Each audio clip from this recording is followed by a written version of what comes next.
नमस्ते जी सभी साथियों को, स्वागत है आप सभी का हमारे YouTube चैनल ब्रह्मचर्य संदेश में।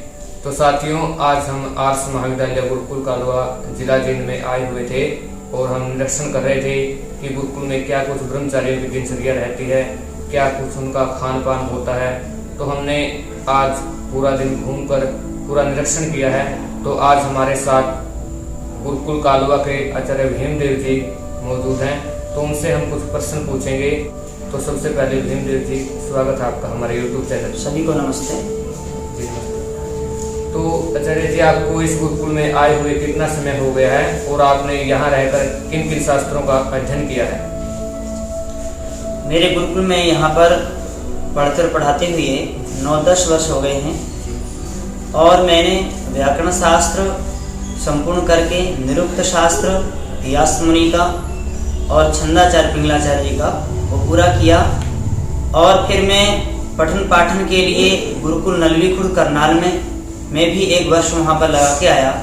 वर्तमान में यहाँ पर विद्यार्थियों को अष्टाध्यायी और मंत्रों का उच्चारण आदि हैं और आगे व्याकरण का पठन पाठन करा रहा हूँ। तो आचार्य जी, आपसे अगला सवाल हमारा ये है कि आज जैसे स्कूलों में जो संस्कृत भाषा है उसको ऑप्शन के रूप में रखा जाता है, उसका कोई महत्व नहीं समझते, तो हमारे जीवन में संस्कृत भाषा का क्या महत्व है, इसके बारे में बताइए। देखिए, संस्कृत भाषा का हमारे जीवन में महत्व कितना है आप सभी जान रहे हैं, क्योंकि यदि संस्कृत भाषा यदि आज आधुनिक क्षेत्र में होती, मैकाले शिक्षा में होती, तो आज जो आप सुनने में आ रहा है समाज में कोई पाखंड फैला रहा है, कोई विचार कर रहा है, कोई माता पिता को मार रहा है, कोई गोलियों से कर रहा है, किसी प्रकार हर प्रकार अत्याचार हो रहा है।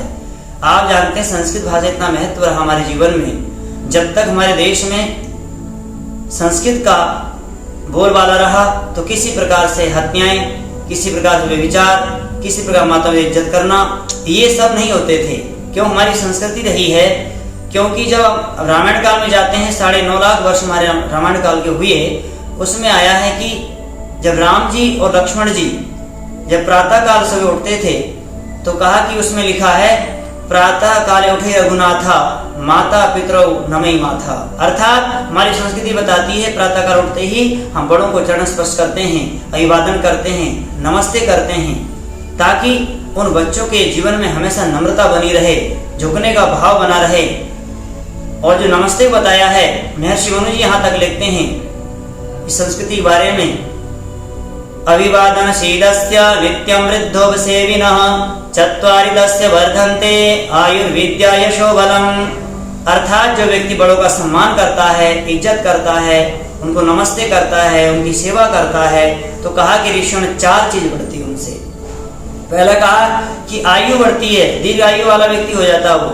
अर्थात जब आशीर्वाद देंगे, खुशी प्रसन्नता होगी तो मन में प्रसन्नता होती है, उसके अंदर भी हर प्रकार से उमंग और उसका जोश हर प्रकार से ठीक रहता है, तो उसकी लंबी आयु होती है। आयुष्मान भव जैसे बोलते हैं, गुरु के पास जाते हैं, माता पिता भी दादा दादी आशीर्वाद देते हैं, बेटा दीर्घ आयु भव, अच्छा तू अच्छी तेरी लंबी आयु हो, अच्छा जीवे, ऐसा आशीर्वाद देते हैं माता पिता। और दूसरा बताया है उसके साथ विद्या बढ़ती है। जब बड़ों के पास हम बैठते हैं, उठते हैं, उनसे वार्तालाप करते हैं तो हमारे अंदर वो विद्या बढ़ने लगती है। विद्या से व्यक्ति में शोभा बढ़ती है। हर प्रकार से देखे होंगे कि जब बच्चे घर में हम जाते हैं तो नमस्ते करते हैं, तो उससे बच्चे की पहचान से क्या पता चलता है कि इनके माता पिता विशेष संस्कारवान हैं, ताकि इनके बच्चे बहुत विशेष हैं। हर प्रकार से नमस्ते करना, आदर सम्मान करना, बैठना उठना, ये सब बातें माता पिता सिखा रहे हैं। तो जब संगति में रहेंगे, बड़ों की आदर सम्मान करेंगे, तो उनकी विद्या ऑटोमेटिक बढ़ेगी। और कहा है जैसे गुरु की पहचान शिष्य से होती है, इसी प्रकार माता पिता की पहचान अपने बच्चों से होती है। इस संस्कृति में सिखाती है। तो आयु विद्या यश और बल, उसके यश भी होता है, उसकी कीर्ति फैलती है कि फलाना के बच्चे बहुत बढ़िया हैं, विद्वान हैं, विदुषी लड़की है, विद्वान बेटा है, और सारा परिवार आर्य परिवार है।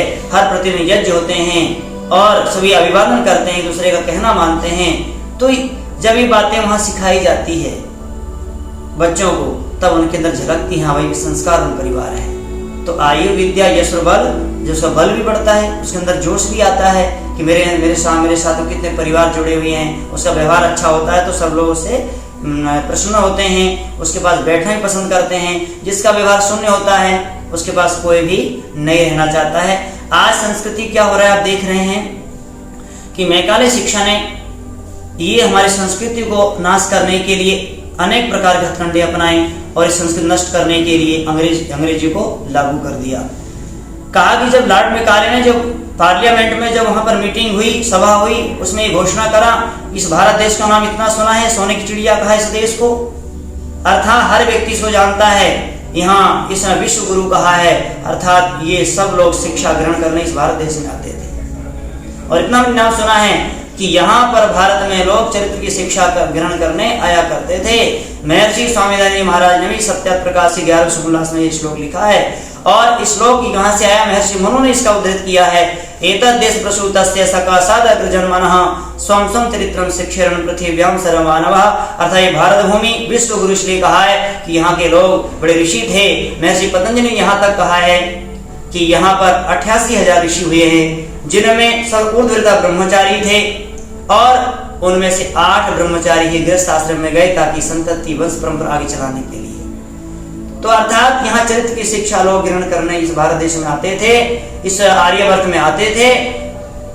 परंतु आज क्या हो रहा है, इस मैकाले शिक्षा ने ऐसा कर दिया, लोग यहाँ की अपनी उत्तम शिक्षा को छोड़कर, वैदिक ग्रंथों को छोड़कर, आर्ष प्रणाली को छोड़कर उसको ग्रहण करने जा रहे, कहाँ विदेश में जाते हैं पढ़ने के लिए। आप विचार करें कितना गिरावट आ गई विचारों में। अर्थात लॉर्ड मैकाले ने कहा था इस भारत देश का नाम हमने बहुत सुना है, और इसकी कारण क्या है, इसका उच्च सुनने के कारण, और इसको आज दुनिया में यहाँ पर विश्व गुरु की ख्याति फैली हुई, कारण क्या है, तो कारण यही है कि मूल में इनकी संस्कृति है। जब इनका संस्कृति को नष्ट कर दिया जाए, इनका आहार विहार खान पान बदल दिया जाए, अपने आप अपने गिर के नीचे हो जाएंगे, अपने हमारे चंगुल में फंस जाएंगे और अपनी विद्या ग्रहण करें, अंग्रेजी तो अपना लेंगे सारे। आज देख रहे हैं आप, हमारा खान पान बिगाड़ दिया लोगों ने, मांस मटन आदि खाने लगे, अंडे खाने, मुर्गी खाने लगे, जबकि ये हमारा शरीर शाकाहारी है।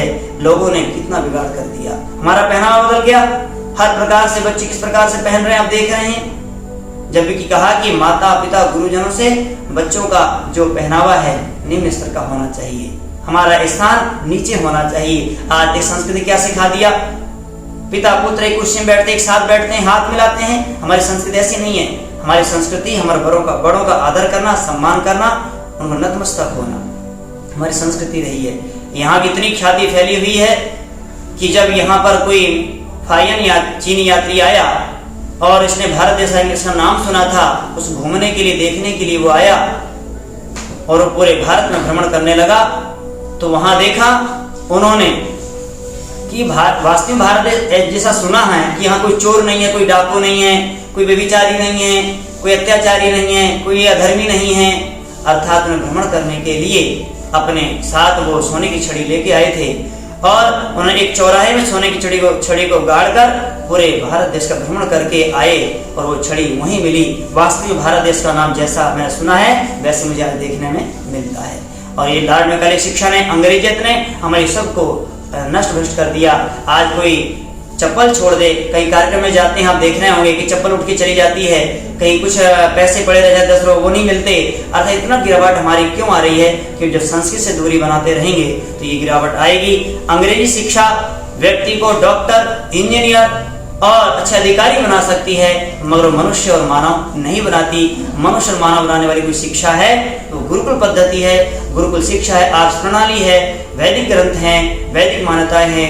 वो हम जब उनको पढ़ेंगे तो आप एक मनुष्य बनकर तब डॉक्टर बनेंगे, इंजीनियर बनेंगे तो ज्यादा लाभ कर पाएंगे और समाज को उन्नति की ओर बढ़ा पाएंगे। इस प्रकार से इस शिक्षा का और आज की शिक्षा का अंतर है, बहुत अंतर हो गया है। और मैं कहता हूँ यदि आने वाले समय में ध्यान नहीं दिया, बच्चों को गुरुकुल पद्धति में, गुरुकुल शिक्षा की ओर नहीं लौटे तो ये ज्यादा बढ़ती चली जाएगी। और बच्चे हमारे आज देख रहे हैं गड्ढे गुर जा रहे हैं, कोई नशा कर रहा है, कोई शराब भांग पी रहा है, आदि आदि कर रहे हैं। आप इनसे बचो।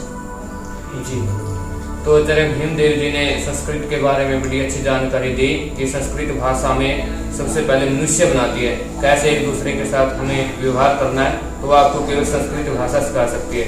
तो इससे अगला सवाल आचार्य भीमदेव जी आपसे हमारा ये है कि जो आज कॉलेजों में बच्चे अध्ययन करते हैं उसमें और जो गुरुकुलों में बच्चे अध्ययन करते हैं, उन दोनों में क्या अंतर है?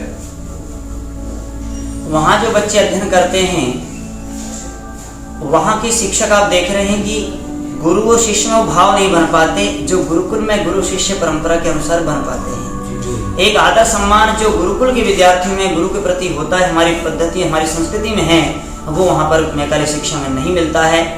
और आप देख रहे हैं कि जब अध्यापक ही गुरु स्कूल में जाके कॉलेज में जाके बीड़ी पीएगा, तंबाकू खाएगा, पान खाएगा, तो बच्चे वही सीखेंगे। जैसा हम आचरण करते हैं वो हमारे विद्यार्थी हमारे छात्र वैसे ही सीखते हैं, तो वो वहाँ पर कॉलेज में नहीं मिलता, वो यहाँ गुरुकुल शिक्षा मिलता है। जैसे आचार्य खान पान करते हैं वैसे हमारे शिष्य करते हैं, वैसे हमारी परंपराएं वैदिक परंपराएं जो है, इसलिए आज वो उन्नति की ओर है, आगे बढ़ रही है। और यहाँ से जो भी निकलता है वो हमेशा आगे बढ़ता है। आप देख रहे हैं समाज में इतने अनेकों विद्वान निकले हैं, गुरुकुल पद्धति से पढ़कर निकले हैं, अपने जीवन को सफल बनाया, राष्ट्र को आगे पहुँचाया है।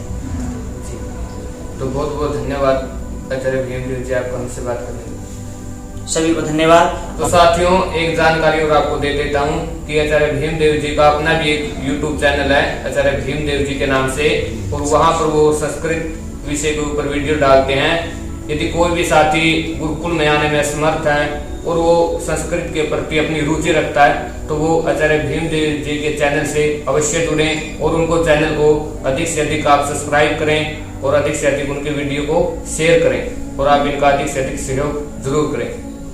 ठीक है, सभी धन्यवाद। और ये आप चैनल देख रहे हैं ब्रह्मचर्य संदेश के, और ब्रह्मचर्य जीवन के भी जो संदेश है अपने आप देते हैं, अपने प्रकाश आर्य जी हैं और अपने गुरमीत आर्य जी बड़ा अच्छा कार्य कर रहे हैं। आप देख रहे हैं समाज में कितनी बुराइयां फैल रही है, आज सबसे ज्यादा कोई कमियां हैं आज ब्रह्मचर्य में आ रही है। और कहा कि मूल धातु यदि व्यक्ति को छोड़ देता है, नष्ट कर देता है, वो जीवन से भी नष्ट हो जाता है। आज अच्छा कार्य कर रहे हैं आप, इंटरनेट के माध्यम से, अंतर्जाली के माध्यम से लोग क्या क्या डाल रहे हैं, क्या क्या नहीं परोस रहे हैं, बिल्कुल पिता और पुत्र एक साथ बैठ के नहीं देख सकते। तो आप इनका भी सहयोग करें, आगे से आगे बढ़ाएं, ताकि हमारी संस्कृति बचाने के लिए अनेक युवा काम कर रहे हैं, उनका आप सहयोग करेंगे। मैं आपका पुनः धन्यवाद करता हूँ। सभी को नमस्ते।